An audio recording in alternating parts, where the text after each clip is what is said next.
अपनी सत्ता के लिए तुष्टीकरण के नीति के तहत घुसपैठियों को वह पश्चिम बंगाल में रखना चाहती है कि वहाँ घुसपैठियों के बल पर अपनी राजनीति को साधते रही है और जिसका नुकसान पश्चिम बंगाल के युवाओं पर के रोजगार पर पड़ता रहा है और उसका भारी नुकसान पश्चिम बंगाल को हुआ है कि आरजेडी राज्यसभा की एक भी सीट नहीं जीतेगी।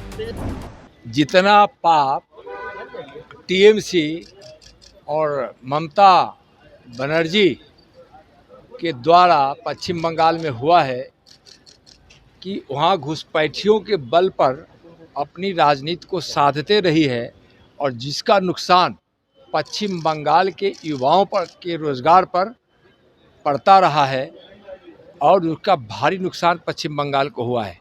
घुसपैठिए यहाँ के अधिकार पर प्रहार किए हुए हैं, जमीन पर कब्जा किए हुए हैं, रोजगार पर कब्जा किए हुए हैं। सारी जो सुख सुविधाएं पश्चिम बंगाल के भाइयों बहनों को मिलना चाहिए था उस पर वह कब्जा किए हुए हैं और सिर्फ अपनी सत्ता के लिए तुष्टीकरण के नीति के तहत घुसपैठियों को वह पश्चिम बंगाल में रखना चाहती है। जो चुनाव आयोग के द्वारा एसआईआर हो रहा है उसमें क्यों तकलीफ हो रही है? एसआईआर में तो ही जाएगा ना जो अवैध रूप से मतदाता सूची में अपना नाम किसी तरह से दर्ज करा लिया है या अब जो इस दुनिया में नहीं रहे या कोई वहाँ से जो प्लान कर किसी दूसरे जगह पे चले गए, तो इस प्रकार से उनको तकलीफ क्यों हो रही है?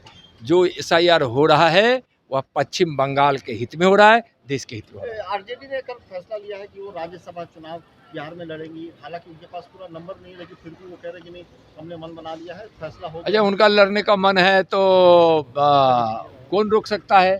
लेकिन यह तय है कि आरजेडी राज्यसभा की एक भी सीट नहीं जीतेगी। इसलिए नहीं जीतेगी कि जनता ने पहले ही उनका सुपड़ा साफ कर चुकी है और 2025 के चुनाव का जो परिणाम आया है, जंगल राज उनके जमाने का और अपराध और भ्रष्टाचार और परिवारवाद से जनता जो 15 सालों में तबाह हुई थी, जिसका असर बिहार में काफ़ी दिनों तक रहा है, तो उनका जो सुपड़ा साफ हुआ है उसमें क्यों राज्यसभा का ख्वाब देख रहे हैं?